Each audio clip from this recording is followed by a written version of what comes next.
शुभ संध्या पिला माने।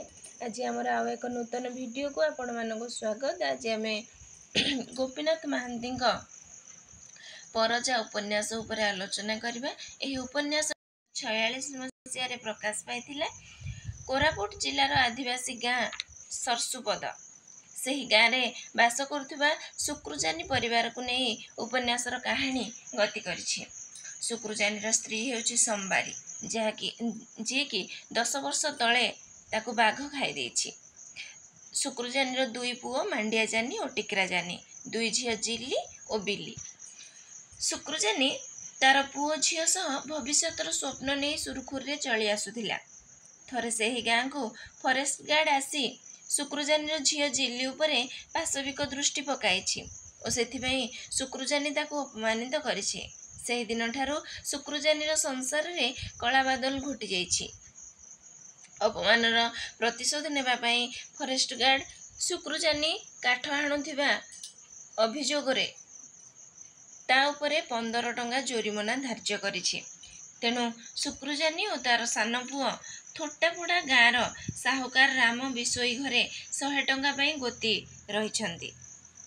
10 वर्ष रे ताहा सुझिबा पई अंगीकारबद्ध। गाँर नायक शुक्रुठारू 100 टंका नहीं फॉरेस्ट गार्ड को 15 टंका दे आउ टंका निजे आत्मसात करिछि। वर्तमान शुक्र परिवारर समस्त दायित्व मांडिया जानी उपरे, किंतु से मध्य एक दुर्घटनार शिकार होइछि। थरे दियाली उत्सव रे से मद रांधुथिबा बेले अबकारी पाइक हाथ रे धरा पड़ी 50 टंका जोरिमाना ताकू देबाकू पड़िछि। से मध्य सेथिपई साहुकार पाखरे गोती खटिछि। एबे घरे रहिले जिल्ली और बिल्ली। जिल्ली रेंगू परजार पुओ बागला को पसंद करे। पुरी जानीर झियो काजोड़ी मांडिया को पसंद करुथिला, किंतु मांडिया गोती खटी जिबारु काजोड़ी बागला को विवाह करिछि। एथिरे जिल्लीर मन भांगी पड़िछि, कारण से भल पाउथुबा पुरुषटी को काजोड़ी विवाह कर नैछि। एपटे जिल्ली और बिल्ली खाद्य वस्त्र अभाव जोगु कुली काम करने जाइछंती। सेठारे सेमाने पथभ्रष्ट हुई रामी आ मोतीर इंगित रे गुमास्तार पशु मन को सेमाने तृप्त करिछंती।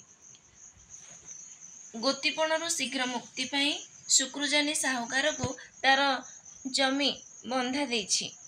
दुई झियों को कंट्राक्टर ठारू आनी आसीछि गाँ को। एबे साहुकार आखि पड़े जिल्ली उपरे। से मध्य घासी को हाथ बारिशी करी पैसार लोभ देखाई जिल्ली को ता आड़ को आकृष्ट करिछि। पुनश्च शुक्रुजानी जमी रे से कमला चाष करी तार जमी को दखल करिनेबा को चाहिछि। जिल्लीर साहुकार सह अवैध संपर्क थिबा जानी शुक्र ताकू घर बाहर कर देछि। साहुकार शुक्र को कन्या सुना दे जिल्ली को कदम झुला गाँ को नहीं जाइछि। एपटे बिल्ली विवाह करिछि नंदीबाली को। शुक्रू और मांडिया करज टंका नहीं साहुकार पाखरे अनुरोध करिसेंती जमी फेराई दे तांको गोतीपणरू मुक्त करिबा पई। साहुकार जमी फेराइबा को मना करिछि। 30 वर्ष पर्यंत जमी बंधा नैथिबा कथा से बाप पुओं को कहिछि। उपयुक्त न्याय पाइबा पई शुक्रुजानी पुओ मानकु नै कोरापुट विचारालय को जाइछि। सेठारे मध्य साहुकार जाल रे पड़िछि, न्याय पाई पारि नाही। सेठारे मध्य से ठकामीर शिकार होइछि। एबे शुक्रू ता पुओ मानकु धरी साहुकार को शेष थर अनुरोध करिबा को जाइछि, किंतु साहुकार गर्व अहंकार वशतः सेमानकु पदाघात करिछि। बणुआ मनीष सेमाने जेतिकी दरदी और निष्कपट सेतिकी मध्य सेमाने हिंस्र। सेमाने सेठारे तांकर दरदी हृदय को पछरे पकाई देइछंती। बाप पुओ 3 जण एक स्वर रे कहिछंती अधर्म करी जमी नेलु सिना साहुकार भोग करि परिबु नाही। सेठारे मांडियार टांगिया चोटरे साहुकार निहत होइछि। रक्तबोळा हातरे सेमाने लक्ष्मीपुर थाना को जाइछंती आत्मसमर्पण करी। एही भली भाबरे उपन्यासर परिसमाप्ति घटिछि। एही भली नूतन वीडियो पाइबा पई आपण माने हम चैनल को सब्सक्राइब कर दियंतु। धन्यवाद।